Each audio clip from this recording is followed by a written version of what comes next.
retail investor in India has always lurched from one crisis to the other. The pandemic is causing the existing fault lines in the financial sector to deepen and broaden.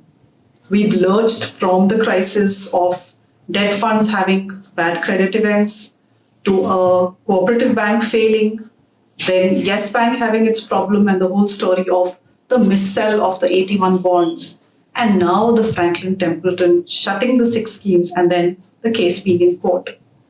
Why is it that retail investors are always the victim? This is a special series of Money with Monika, in which I'm decoding policy and events as they happen around the corona crisis. I'm also taking your questions. The Templeton saga is continuing. In March, the fund house had shut 6 of its schemes because of liquidity problems in the corporate bond market.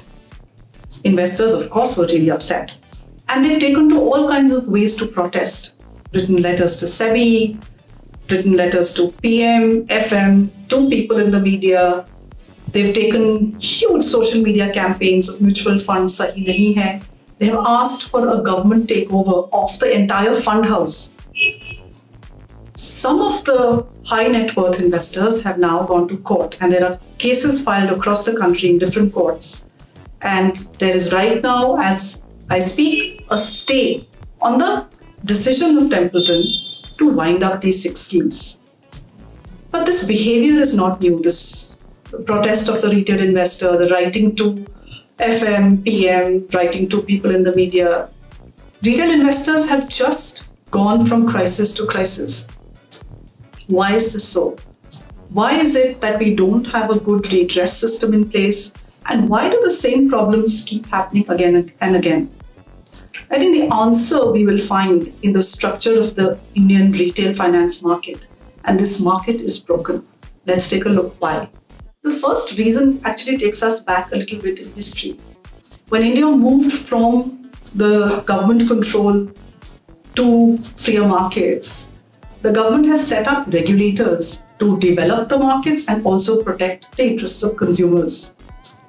But different regulators, as they try to establish themselves in the financial sector, took the development role far more seriously than one of consumer protection. And again, there are historical reasons for this, but let's just understand that there is a problem of the regulators trying to prevent businesses from failing, trying to ensure livelihoods of the agents and the distributors, rather than focusing very tightly on consumers. It is somewhere a 70s thought, which is a scarcity mindset, which says that we're actually doing you a favor with providing you a service, so please don't complain. The second reason is that this regulatory thought was not well thought through, because you have too many regulators managing a single product type. Pensions, for instance. You have 4 regulators in pensions. You have the PFRDA, of course, you have IRDA, there is SEBI, and of course the Labour Ministry. So you have products which actually should be part of another regulator masquerading as something else. For example, a ULIP is really a mutual fund masquerading as an insurance plan, because 90% of the premium goes to a mutual fund-like product. A money-back plan is really a fixed deposit masquerading again as an insurance plan. So there's ambiguity in the kind of product that you're buying. So the marketplace itself is full of obfuscation and confusion for the retail investor. Third, the problem really in the marketplace is that the incentive systems are designed to promote the sale of the product, no matter whether the product is suitable or not.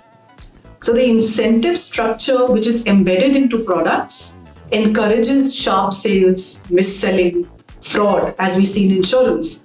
SEBI as a regulator has been the most proactive in the mutual fund product, and a lot of work has happened in getting the product structure and incentives right. But for the others, it really is a problem. That is the third point. The fourth is that there are very poor road rules in place, and because of that, plenty of accidents happen. But as the accident happen, there is nowhere to really complain, which is simple to understand, easy to do, and redress is assured. So we have a broken market and a broken grievance redressal system. Next, both IRDA and RBI have ombudsman systems in place where you can actually go to complain.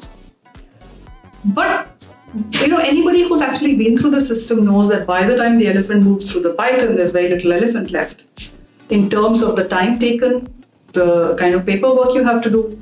And finally, when the redress comes, it's too little too late. There is no large penalty on the perpetrators of either fraud or misselling or wrong selling, which causes any sort of satisfaction to the person who's actually gone through the entire trouble of proving what had happened. Next, the law itself seems to be against the retail consumer. Now, unless you're a high net worth investor in the way that it seems to be happening with the Templeton case, or you are a part of a lobby, for instance, a broker's lobby, you have the wherewithal to hire lawyers, to take the case to court. India has not seen the kind of class action suits that, say, UK has seen, which not only gets the money lost, but also imposes very heavy penalties on firms for cheating and mis-selling to investors. So India, the law itself is sort of, the dice is loaded against the retail investor, which is why you see the kind of, the recourse that the retail investor takes is to go back into what it knows, which is, say, fixed deposits, gold, real estate. And when something does go wrong, he really has no option but to take the route of social media, hashtags, writing letters. There is no concerted place where the investor can complain and get redress in a manner which doesn't cost him to leave his day job and chase a 1 lakh rupee gone wrong. So the game really is loaded against an investor to complain. It isn't as if policy remedies have not been suggested. The Indian Financial Code really was going to put the consumer at the heart of the financial system and then think about rules and regulations. There was a task force put in place which looked at a combined redress mechanism for all the consumers of financial products. Both of these documents are gathering dust in the North Block. There is clearly very little policy thought space for what happens to retail investors. Regulators as well don't seem to want to understand the market from the consumer point of view. Again, SEBI is a notable example or exception in the case of mutual funds, where year on year there have been additional steps taken to make the product safe.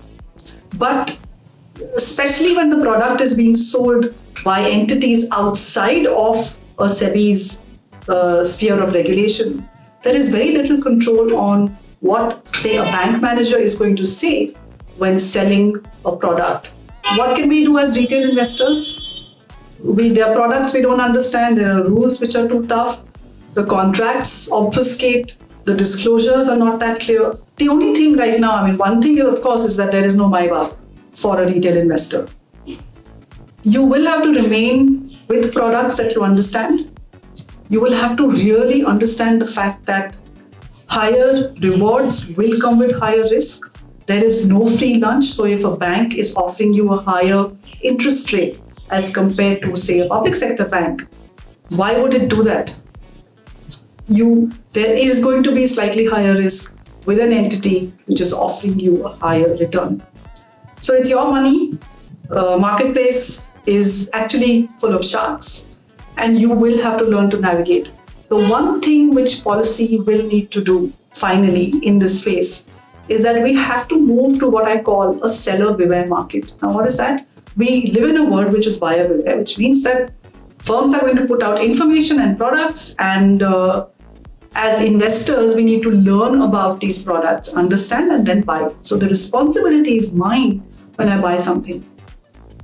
In the case of finance, this is a very unfair ask of the retail investor. A retail investor will need to know law, finance, inflation rates, global events, all kinds of opaque things which they disclose to make one decision. And you need to have at least 10 to 15 financial products in an average money box of an investor who will have the kind of time and the effort and the knowledge to do this? So the dice is really loaded against the investor in a buyer beware market.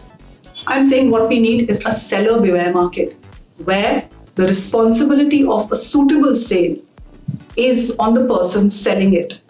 What does that mean? That if a person sells a life insurance plan to an 80-year-old man, it will be construed as a missale.